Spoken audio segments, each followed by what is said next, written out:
ইতিহাস গড়লেন Sanae Takaichi.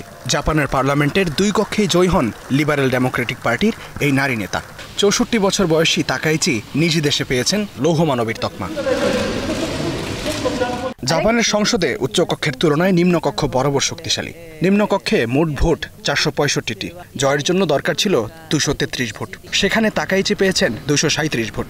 উচ্চকক্ষে 248টির মধ্যে তার দরকার ছিল 224 ভোট, সেখানে তিনি পেয়েছেন 225 ভোট।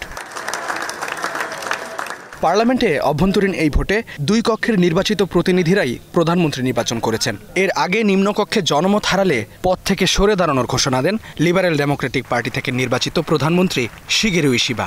এরপরেই আসে নতুন প্রধানমন্ত্রী নির্বাচনের বাধ্যবাধকতা।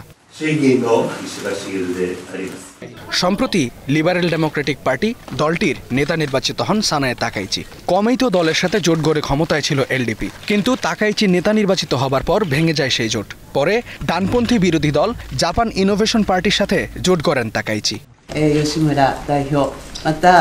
আমি ইনোভেশন পার্টির সাথে কাজ করতে ভীষণভাবে আগ্রহী, যাতে জাপানের অর্থনীতি আরও শক্তিশালী হয় এবং ভবিষ্যৎ প্রজন্মের জন্য দেশটাকে আরও ভালো অবস্থায় রেখে যেতে পারি। ক্ষমতাসীন ডেমোক্রেটিক লিবারেল পার্টির প্রতি জনগণের বিশ্বাস ফিরিয়ে আনাই হবে তার অন্যতম চ্যালেঞ্জ। দলের প্রতি জন আস্থা ফেরানোর পাশাপাশি ক্রমবর্ধমান মুদ্রাস্ফীতি নিয়ন্ত্রণ ও অভ্যন্তরীণ অর্থনীতির গতি ফেরানোই হবে তাকাইচির মূল কাজ।